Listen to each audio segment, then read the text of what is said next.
I wasn't supposed to be on Malik 7 station. My transfer orders had been delayed 3 times, and by the time I finally got routed through that dusty, half-functional resupply depot on the edge of a chord space, I had accepted that the universe simply did not care about my schedule.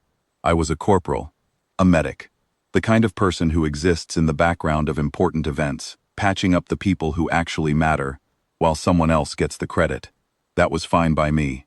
I was good at my job, and I liked being invisible. The Vrath changed that in about 40 minutes.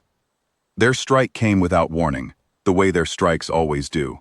One moment I was eating something that passed for reconstituted noodles in the station cafeteria, and the next, the walls were screaming, and the gravity stuttered, and someone was yelling coordinates into a comm channel that was already falling apart with static. I grabbed my medic kit out of pure reflex. 12 years of training will do that to you. Your hands move before your brain catches up. The station was coming apart in sections. I could feel it through my boots. That deep, grinding vibration that means structural supports are giving way somewhere close. Emergency lighting kicked in, painting everything in ugly red, and I moved with the crowd for about 30 seconds before the crowd moved one way and my instincts moved another. There was a secondary corridor to my left, heading toward the older part of the station, and something, I still cannot explain what, pulled me down it. The smoke was thicker there. The air recyclers had failed, and whatever was burning in the walls was leaving a gray haze at eye level that made everything look like an old photograph. I pulled my collar over my mouth and kept moving, stepping over debris, checking doorways out of habit. I found him, the way you find all dying things, by following the sound of something trying very hard not to make a sound. He was in a collapsed junction room, buried under 2 meters of fallen support plating that had come down at an angle, trapping his lower body and both left arms beneath it. He was Kherali. That much was immediately obvious. Nothing else in the galaxy is quite that large, quite that scaled, or quite that aggressively dignified, even while pinned under wreckage. His armor was cracked along the chest, and there was a dark, wet stain spreading from somewhere below his ribs that told me everything I needed to know about how much time he had. He looked at me with yellow eyes the color of old gold, and his voice, when it came, was precise and controlled in a way that must have cost him enormously. Leave, human. A general does not require witness from a lesser species. I looked at the wound. I looked at the plating. I looked at the empty doorways where his guard detail should have been and wasn't. "Shut up and let me look at that wound," I said. He stared at me. I think, in his entire life, no one had ever told him to shut up. I didn't wait for a response. I was already moving, dropping to one knee beside him, pulling open my kit. A kherali body is not a human body. My training covered 5 species. Kherali was not one of them. But I had a datapad with cross-species emergency references, 4 years of improvised field experience, and the cold, focusing knowledge that if I did nothing, this being would be dead in under 10 minutes. His secondary circulatory organ, located lower and to the right compared to where a human heart would be, was the problem. The shrapnel had caught it at an angle, not a direct hit, which was the only reason he was still conscious, but bad enough that the surrounding tissue was failing. I had one type of coagulant foam designed for human biology. I had a bone knitter that was definitely not calibrated for kherali bone density, and I had a piece of wire and a combat knife. I worked. I talked while I worked, which is a habit I developed during my first year in the field, because silence during surgery makes you think too much. I narrated what I was doing, step by step, in a calm and level voice, while my hands did things that were probably not covered under any medical license I held. The general stopped telling me to leave after about 2 minutes. I think he realized that whatever was happening, it was the only option he had left. The coagulant foam, applied directly and held under pressure for 90 seconds, slowed the bleeding to something manageable. The bone knitter, after I manually adjusted its frequency with the knife's handle and a length of wire pulled from the wall panel behind me, did something close enough to what I needed that the structural damage stabilized. It was messy. It was improvised. It should not have worked. It worked. He lost consciousness as I finished, which was honestly easier. Kherali, I would later learn, have a mass roughly equivalent to a large terrestrial animal, and dragging an unconscious one through a collapsing station with one good shoulder and sheer stubbornness is exactly as difficult as it sounds. I got him to the evacuation bay in 11 minutes. I know because I counted. When the bay doors opened, and the kherali honor guard saw me, they went completely still. 6 armored soldiers, weapons raised, and every single one of them frozen at the sight of a blood-soaked human, dragging their general across the deck plating. I had just enough presence of mind to give a medical handoff. Airway clear, secondary organ stabilized, needs immediate surgical support, watch the left arms, and then the floor came up to meet me, and everything went dark. I woke up on a bed that was too large, in a room with a ceiling that was too high, surrounded by 6 armored kherali soldiers standing at perfect attention. The flagship of the 7th Kheral battle fleet is not a comfortable place for a human being. Everything is scaled for creatures who stand nearly 3 meters tall, which means doorways feel like cathedral entrances, and chairs are more like small platforms. The air was slightly too cold, and smelled of ozone, and something older, like stone after rain. My medic kit sat on a table beside the bed, cleaned and restocked.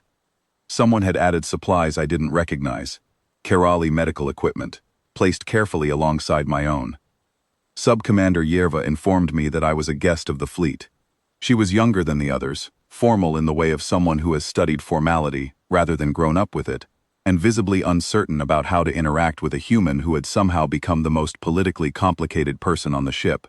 She answered my questions in short, precise sentences, and asked none of her own, which I respected. Over the next 3 days, I learned what I had done. Not medically. I knew what I had done medically. I mean what it meant. In kherali culture, a warrior who is saved from death in their moment of defeat owes the one who saved them a life debt called a sorvan keth. It is one of the oldest and most binding obligations in their entire social structure. But it only applies between kherali. The concept of owing such a debt to a non-kherali had never been considered because, in 11,000 years of recorded kherali history, no non-kherali had ever been in a position to perform such an act for one of their generals. The law had a gap in it, and I had fallen directly through that gap, and now the entire Honor Council of the 7th Fleet was arguing about what to do with me. I dealt with this the way I deal with most things that are too large to process. I went to work. The fleet's medical bay had excellent equipment and thin cross-species protocols. I started spending time there, quietly, not making demands. The kherali medics were precise and skilled, and initially, very suspicious of the humans sitting in the corner reading their procedure files. But I kept my head down and did small things. And after a day or two, one of them asked me a question, then another. Then they stopped watching me with suspicion and started watching me the way people watch someone who might actually be useful. Commander Dreth found me in a corridor on the 4th day. He was tall even by kherali standards, and he had the eyes of someone who had made a decision and was now delivering it. He told me, calmly and without cruelty, that I should request repatriation, that the political situation was delicate, that the general's sense of obligation would fade once practicality reasserted itself. He was not threatening me. He was, in his way, giving me honest advice. I told him I wasn't leaving until I confirmed that the general's improvised sutures had held properly, because I'd done that repair under pressure, with inadequate tools, and I wanted to be sure before I signed off on it. He looked at me for a long moment, then he left without another word. 3 soldiers saw the exchange, and I later heard that the story spread across the ship in under an hour. The Vrath didn't wait for our politics to resolve. The strike force found us on the 6th day. The fleet went to combat readiness in under 2 minutes, which was impressive, and I went to the medical bay, which was where I belonged. The battle was loud, even deep inside the ship, not the sounds of the fight itself, but the structural sounds, the groaning of a vessel under strain, the distant percussion of impacts absorbed by the hull. Casualties came in waves. I worked. A secondary explosion sealed a section of the medical bay. 6 wounded soldiers, me, and a locked door with a rescue team 12 minutes out. I had my kit, I had the kherali supplies that had been added to it, and I had those 12 minutes. All 6 soldiers were alive when the doors opened. One of them was Dreth's son, a young sub-lieutenant with a chest wound that would have been straightforward on a human and required every piece of knowledge I had accumulated in 6 days of studying kherali anatomy to manage correctly. The Honor Council met for 4 hours after the battle. I was not present. I sat in a corridor outside the medical bay and ate a protein bar, and watched kherali soldiers walk past me with expressions I was only beginning to learn to read. Some of them nodded. That meant something, I thought. I wasn't sure what. When they brought me to the council chamber, I expected a formal proceeding. What I got was a room full of the most decorated military commanders in the 7th Fleet, standing in silence, while General Sorvan Ket, fully recovered, in complete armor, looked at me with those old gold eyes and said nothing for a very long time.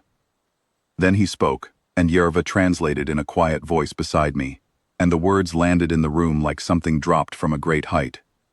Kherali law did not recognize a life debt owed to a non-Kherali. This was correct. It had never needed to. Therefore, he had asked the tradition scholars to draft a new precedent, a new category placed permanently into Kherali honor law to cover acts of this specific nature, acts performed without standing, without permission, and without any reasonable expectation of success, but performed correctly and at great personal risk for the sole purpose of preserving a life. The category would be called a marisketh, named for me. He said one more thing before the ceremony. He said that I had not saved his life despite being human. I had saved it in the manner of a kherali, and the distinction mattered. I am not a person who cries easily. I come from a long line of stubborn, quietly emotional people who express everything through action and almost nothing through words, and I have spent my adult life in situations where maintaining composure was a professional requirement. I did not cry in that council chamber, but it was, I will admit, a closer thing than I expected. The ceremony was broadcast to every ship in the fleet. I understood maybe a third of the ritual itself. There was a formal recitation, and there were specific movements that Yerva had briefly prepared me for the night before, and there was a moment where the chamber felt less like a military proceeding and more like something very old being honored by people who took old things seriously. I stood straight and kept my hands still and tried to be worthy of the room. Then Sorvan Ket, general of the 7th Kherali battle fleet, commander of 11,000 of the most formidable warriors in accord space, lowered himself to one knee in front of me. The chamber was absolutely silent. His voice carried without effort. The 7th Kherali fleet serves the accord, but we serve this human first. He held my life when it was not his to hold.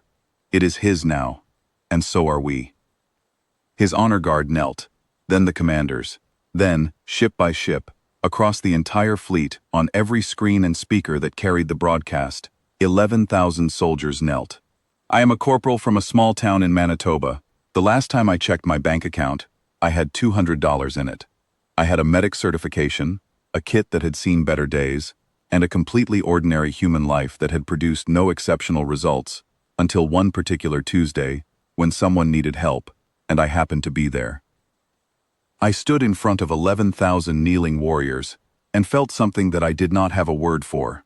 Gratitude would be too small. Pride would be too simple. It was something closer to the feeling of understanding, for the first time, exactly why you exist. I said the only thing that made sense. Thank you. Now let's go end this war. Sorvan looked up at me from where he knelt, and for the first time, I saw something in those old gold eyes that I recognized completely. He was smiling.